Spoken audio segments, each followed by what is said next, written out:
lundi matin, lundi midi, je suis en train de me faire à manger, j'écoute une vidéo sympa. C'est lundi. Et un petit truc qui m'est venu en tête, c'est que la plupart des gens, je parle qui sont des gens qui sont concernés par l'envie d'entreprendre, etc., l'envie de vivre une meilleure vie, etc. Ils se trompent des fois d'objectifs. Je m'explique. C'est-à-dire que tu en as beaucoup qui vont démarrer avec de l'ego. Il te faut un peu d'ego parce que forcément, tu ne vas pas avoir que des oui dans ton parcours, on va dire. Mais ils veulent faire les choses pour eux, par eux-mêmes, avec leur vision, leur nouveauté, leurs produits, leur truc à eux, à 100%.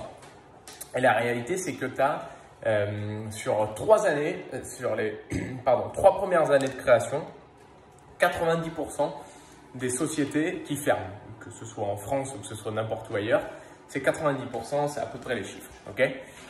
Et tu en as beaucoup entre 80 et 90%. Et tu en as beaucoup sur les 20 à 10% restants qui survivent et qui en réalité ont finalement que très peu de prospérité. Et des fois, je réinsiste dessus, c'est parce que c'est juste par ego que tu veux démarrer pour faire ton truc, faire ta société, mener ton projet, commencer de zéro, etc. C'est cool, c'est génial et il faut des gens qui fassent ça, sinon tout le monde serait pareil et ce serait emmerdant. Moi, quand j'ai démarré mon parcours entrepreneurial, on va dire, j'ai fait un point simple, c'était que c'était soit je faisais toutes les erreurs par moi-même, et auquel cas peut-être que pour avoir ce que je veux, ça me prendrait 20 ans ou 30 ans, et ce serait beaucoup de douleurs, beaucoup de sacrifices, beaucoup de difficultés, ou alors je ferais un petit peu le tour d'horizon des choses qui existent déjà, des choses dans lesquelles je peux m'épanouir et je peux me développer, tout en enlevant la partie qui n'allait pas me plaire, la partie avec laquelle je n'allais pas m'éclater et où finalement ça avait peu d'intérêt que moi je refasse tout et je redémarre de zéro, ok? Tout le côté administratif, tout le côté logistique, tout le côté recherche qui ne m'intéressait pas, j'ai juste pris sur le marché ce qui me correspondait. Et il s'avère que j'ai trouvé cette opportunité avec Herbalife en démarrant en tant que client, donc en tant que consommateur, donc c'est venu assez naturellement. Mais là où je veux en venir, c'est que moi, mon objectif, quand j'ai démarré ma carrière d'entrepreneur, c'était pas pour devenir le roi du monde, c'était pas pour être le plus riche du monde. C'était bien sûr que je voulais vivre à un niveau de vie excellent, mais je voulais que ma santé elle reste au top, que ma richesse, ma richesse, wealth, on va dire en anglais, me suive aussi parce que on est dans un monde où si tu n'en as pas, tu ne vis pas la même qualité de vie.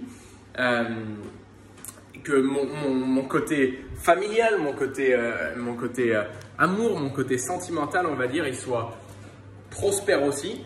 Et mon côté bonheur le soit aussi. Que je puisse m'éclater au quotidien et que j'ai vraiment un sentiment de satisfaction. Et donc tout ça pour dire que c'est pour ça que j'ai démarré mon activité avec Herbalife et que je n'ai pas démarré une entreprise de zéro. Et à l'heure actuelle, c'est un peu mis en avant de démarrer de zéro, d'être vraiment celui qui a tout fait, je fais mon truc et c'est un peu la course à l'ego de ça. Mais dans le même temps, il y a des gens comme moi, peut-être comme vous, qui ont envie d'avoir beaucoup des bénéfices de l'entrepreneuriat, mais ont clairement pas envie d'avoir tous les problèmes qui peuvent en venir avec, alors que ce soit clair. Pour en arriver là où on est très fiers. Il a fallu bosser, il a fallu faire beaucoup de concessions évidemment, mais on avait toujours compris que c'était juste un moyen pour arriver à notre objectif qui était de, voilà, un lundi matin, si on a envie de se faire plaisir, si on a envie de kiffer, on le fait. Donc, je ne sais pas si cette vidéo elle a beaucoup de sens pour certains, il y en a peut-être qui vont se dire mais qu'est-ce qu'il raconte, j'ai rien compris, et il y en a peut-être un ou deux qui vont se dire ok, je comprends et peut-être que j'ai été drivé par mon ego et pas par les vrais bons objectifs. Parce que si être le plus riche du cimetière, ça n'a pas trop d'intérêt. Être le plus fortuné mais être gros et pas pouvoir bouger, c'est terrible. Avoir un business phénoménal, mais pas pouvoir passer une minute avec sa famille ou être toujours stressé ou être mal, eh ben moi, ce n'est pas des choses qui m'intéressaient. Et la chance que j'ai eue grâce à Herbalife Nutrition, c'est que j'ai trouvé une mission dans laquelle je croyais, et dans laquelle je m'épanouissais, et dans laquelle on avait déjà fait avant, un entrepreneur comme ça avait déjà fait avant les choix difficiles. Et moi, j'avais juste à recopier quelque chose qui était déjà prouvé depuis des décennies, qui fonctionnait, et à le suivre. Donc voilà, j'espère que ça a pu peut-être inspirer une ou deux personnes. On mange au menu petits pois, thon, noix de cajou, riz. Ça va être excellent. Et des œufs, important les œufs. Allez, sachez qu'on est toujours, on cherche toujours des personnes qui sont dans le même profil, dans la même idée que nous et qui ont envie de ce genre de vie. Et si c'est le cas, on sera ravis de vous accompagner évidemment. En tout cas, passez une bonne journée, une bonne semaine. Ciao tout le monde.